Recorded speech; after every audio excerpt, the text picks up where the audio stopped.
Salam sejahtera untuk kita semua. Selamat pagi, selamat siang, selamat sore, selamat malam, dimanapun Anda berada. Perkenalkan, nama saya Damiko Bodi Avatara. Bersama dua teman saya, yakni Satrio Bagus Wicaksono dan Sucipta Wijaya. Di sini kami akan membahas tentang sistem persamaan linear simultan yang mencakupi dua topik. Topik pertama adalah iterasi Jacobi dan topik kedua adalah iterasi Gauss-Seidel. Langsung saja kita masuk ke materi.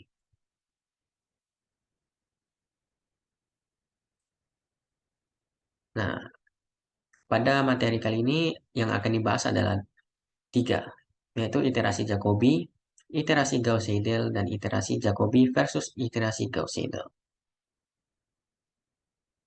Langsung saja kita masuk ke materi yang pertama, yaitu iterasi Jacobi. Iterasi Jacobi merupakan suatu metode dalam sistem persamaan linear simultan. Metode ini ditemukan oleh matematikawan Jerman yang bernama Carl Gustav Jacob Jacobi. Berikut adalah penjelasan iterasi Jacobi. Di sebelah kiri saya terdapat tiga persamaan, yaitu persamaan A yang pertama, persamaan A yang kedua, dan persamaan A yang ketiga. Di sini adalah maksudnya persamaan yang pertama, persamaan yang kedua, dan persamaan yang ketiga. Karena sini ada tiga persamaan, maka kita tulis saja tiganya. Yang adalah A11, A12, A13. Berikutnya adalah A21, A22, A23, dan seterusnya. Oke, setelah kita mendapatkan suatu persamaan, kita akan mengubahnya ke dalam bentuk seperti ini. Yakni variabel apa yang kita cari, misalnya variabel yang ini, yaitu X1. Nah, dalam mengubahnya ini kita menggunakan suatu aturan sederhana matematika, yaitu pertukaran ruas. Kita bisa dilihat di sini, yaitu X1. Kan kita ingin mengambil X1. Di depannya ada A11 atau A11. Jadi A11 ini kita pindahkan ke bagian bawah atau dibagi lah istilahnya. Itu jadi ini. Nah, karena tadi saya singgung pindah ruas, jadi P1-nya ini tetap. Sedangkan dari A12 dan A13 dipindah ruaskan dari kiri ke kanan. Jadilah seperti ini, yaitu B1 dikurang A12 X2 dikurang A13 X3. Kenapa tandanya berubah? Itu karena aturan perpindahan ruasan. Kita ulangi sampai semua variabel kita dapatkan. Itu X1, X2, dan X3.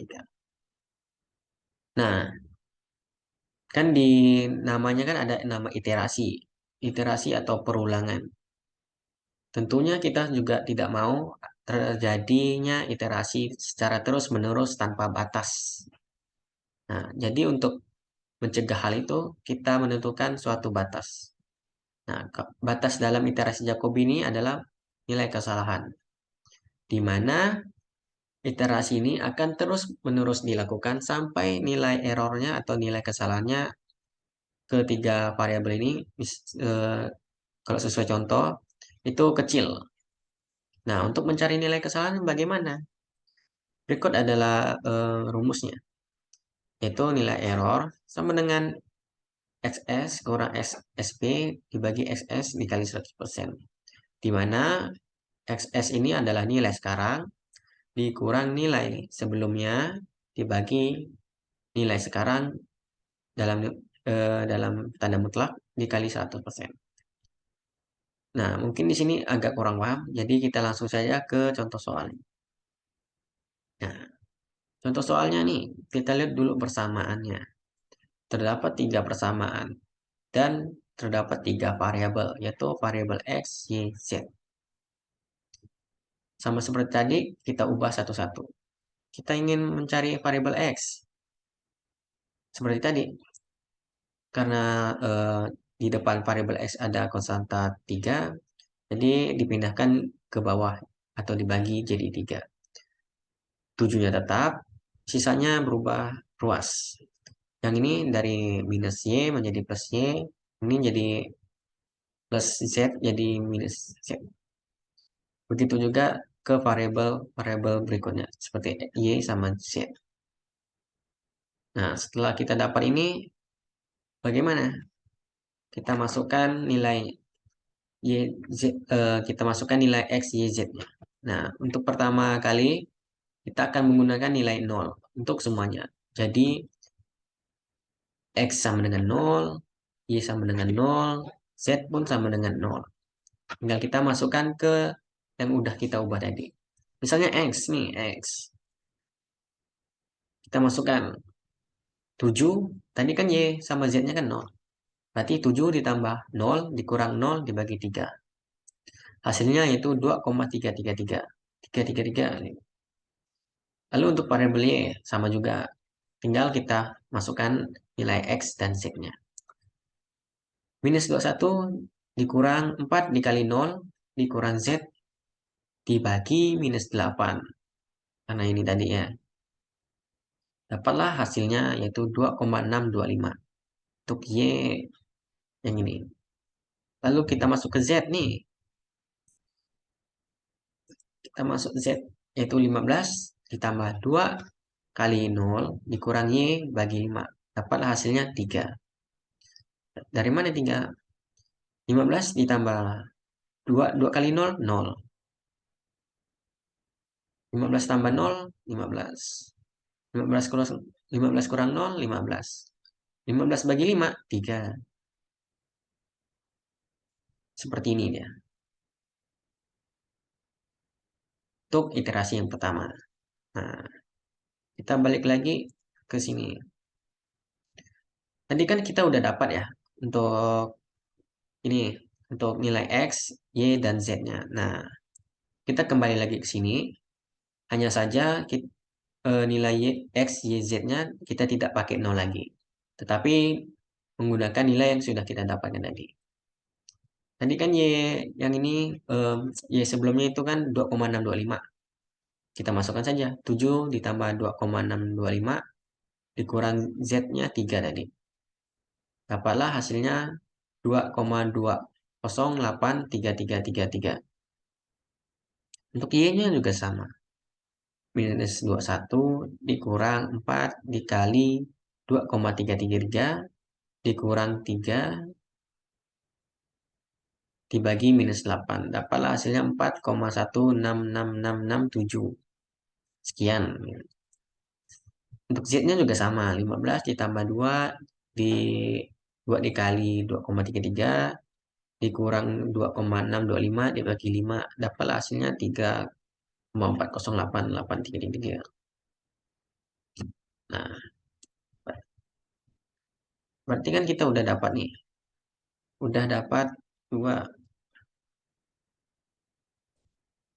Nih, berarti kita udah dapat 2 X, 2 iterasi. Ini.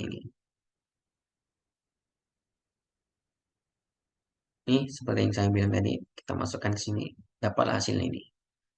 Oke, tadi kan saya udah bahas, yaitu ada batas yang namanya nilai kesalahan atau nilai error. Tinggal kita masukkan saja, seperti tadi. Yaitu nilai sekarang dikurang nilai sebelumnya, dibagi nilai sekarang, dikalikan 100%. Dalam catatan ini nilai mutlak. Kita ambil contoh yang ini tadi. Nilai sekarang X lah. Kita ingin mencari nilai kesalahan X-nya atau nilai errornya. Nilai X sekarang kan 2,208333. Kita masukkan 2 nih, yaitu di sini dan di sini. Sisanya apa? Yaitu nilai X sebelumnya.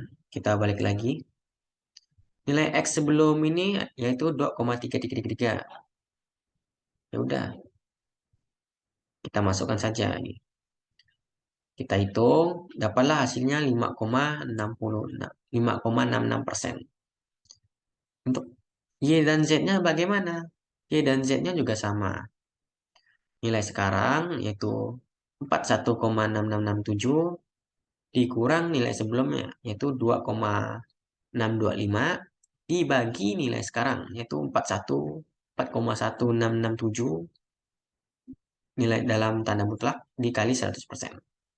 Dapatlah hasilnya 37,00%. Untuk Z-nya juga sama. Untuk mencari errornya juga sama. Yaitu nilai sekarang yaitu 3,40833 dikurangkan 3 dibagi dengan 3,40833 juga. Dalam nilai mutlak juga dikali 100% dapatlah hasilnya 1,988. Oke, kita balik lagi.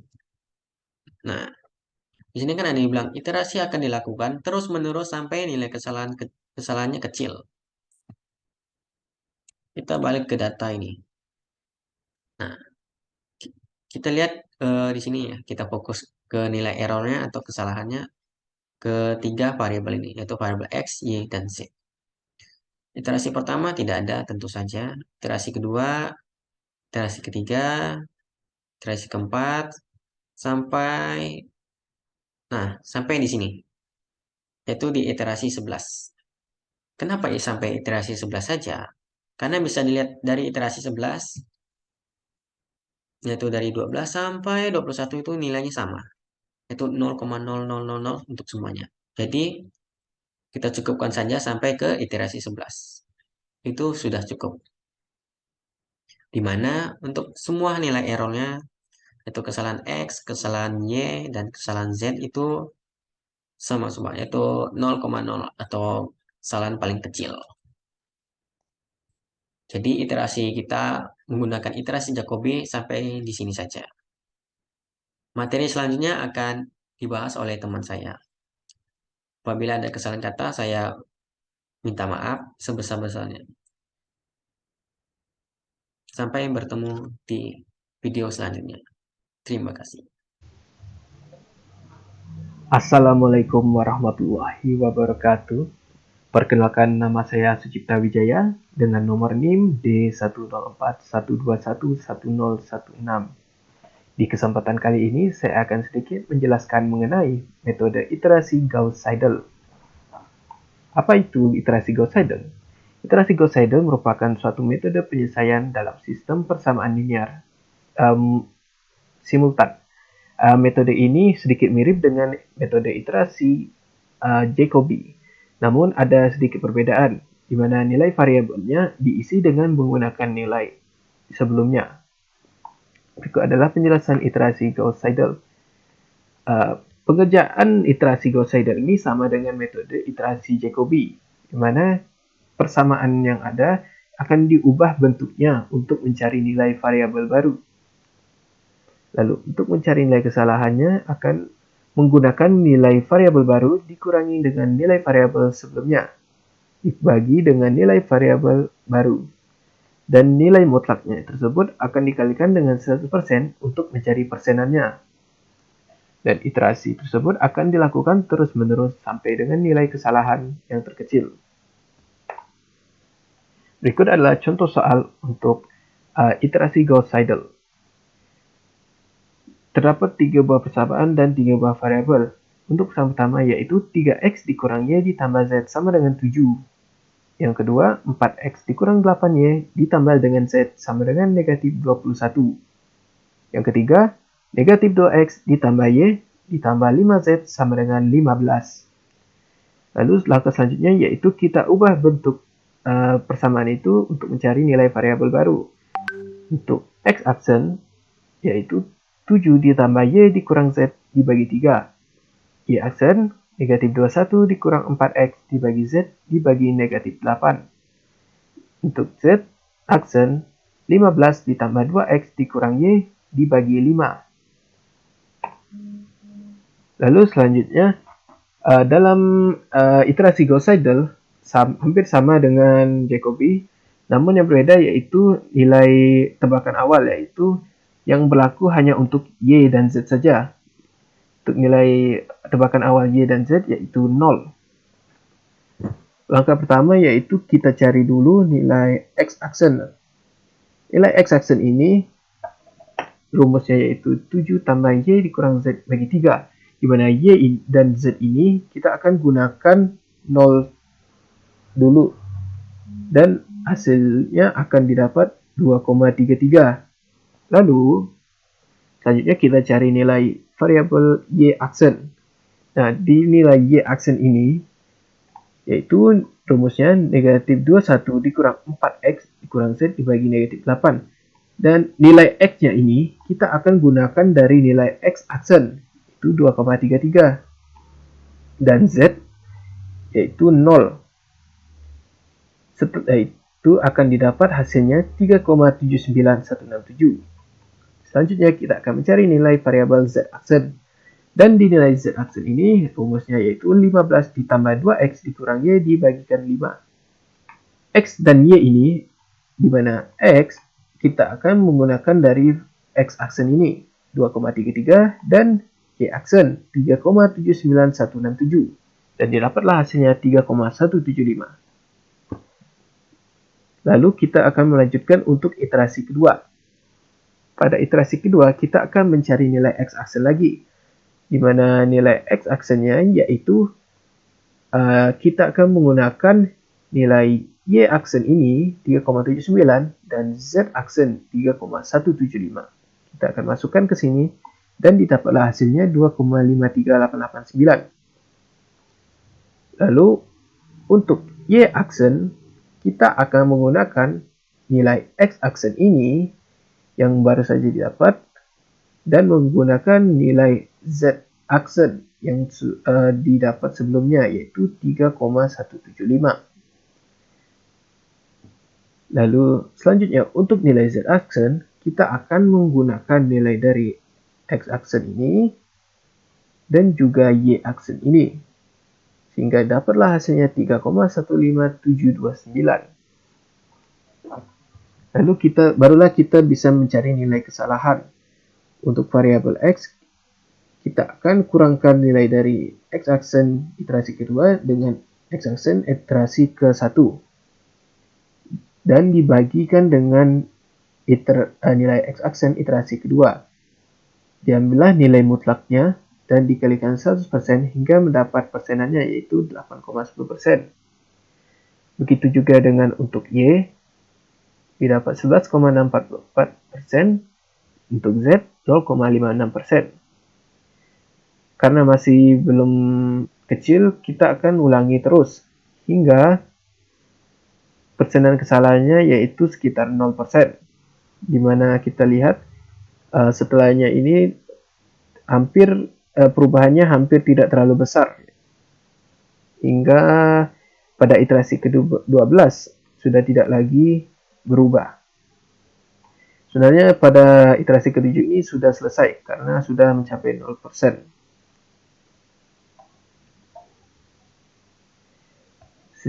Sekian untuk pembahasan saya. Saya akan alihkan ke pembicara selanjutnya.